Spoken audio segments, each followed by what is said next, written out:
Assalamualaikum warahmatullahi wabarakatuh. Perkenalkan, nama saya Raden Muhammad Fatan Kausar dari kelas 10 TKJ 2. Kali ini saya akan memperkenalkan alat-alat IoT.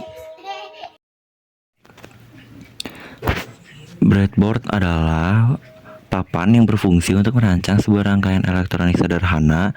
Breadboard tersebut nanti akan dilakukan prototipe atau uji coba tanpa harus melakukan solder.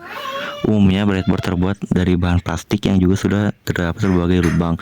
Lubang tersebut sudah diatur sebelumnya sehingga membentuk pola yang didasarkan pada pola jaringan di dalamnya.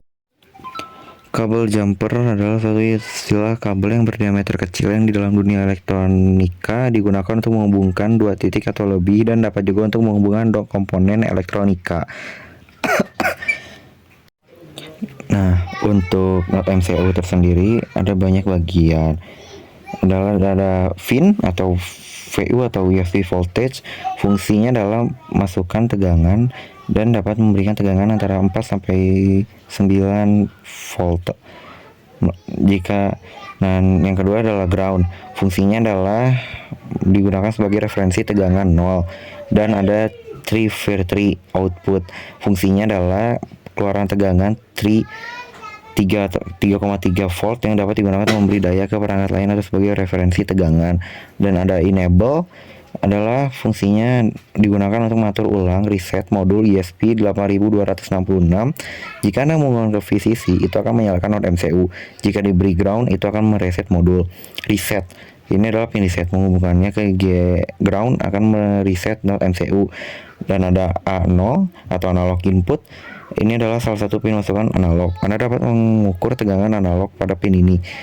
D0 sampai D8 atau digital pins. Fungsinya adalah pin-pin digital yang dapat digunakan sebagai input atau output. Mereka juga dapat digunakan sebagai GPIO atau General Purpose Input or Output dan memiliki berbagai fungsi tambahan. TX or Transmit adalah mentransmisikan data dari ESP8266 ke perangkat lain. Dan ada RX atau Retrieve, ini adalah pin RX yang digunakan untuk menerima data dari perangkat lain ke ESP8266. Ada SD2 hingga SD3 atau Special Function Pins, pin khusus yang memiliki fungsi tambahan yang terkait dengan flash memory dan komunikasi SPI. Dalam kebanyakan kasus, mereka digunakan dalam mode pemrograman khusus. Ada GPIO 16 or General Purpose Input or Output 16. Ini adalah pin GPIO yang dapat digunakan sebagai input atau output. Biasanya digunakan dalam proyek-proyek tertentu seperti wake up dari mode deep sleep. Ada CHE chip enable, pin yang mengaktifkan chip ESP8266 menghubungkannya ke VCC yang diperlukan untuk mengaktifkan modul. GPIO 15 atau General Purpose Input or Output 15 adalah mengatur mode boot ESP8266. Biasanya diterapkan dengan resistor eksternal saat memprogram node MCU.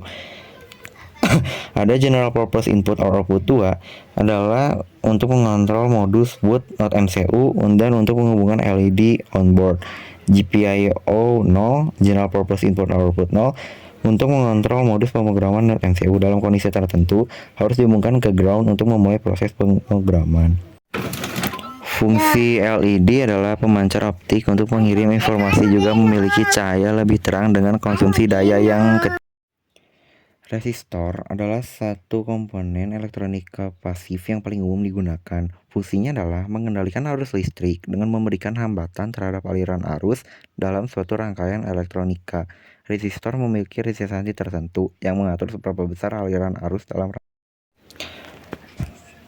teknologi IC memungkinkan seorang perancang elektronika untuk membuat sebuah peralatan elektronika yang lebih kecil, lebih ringan dengan harga yang lebih terjangkau. Konsumsi daya listrik sebuah IC juga lebih rendah dibanding dengan transistor.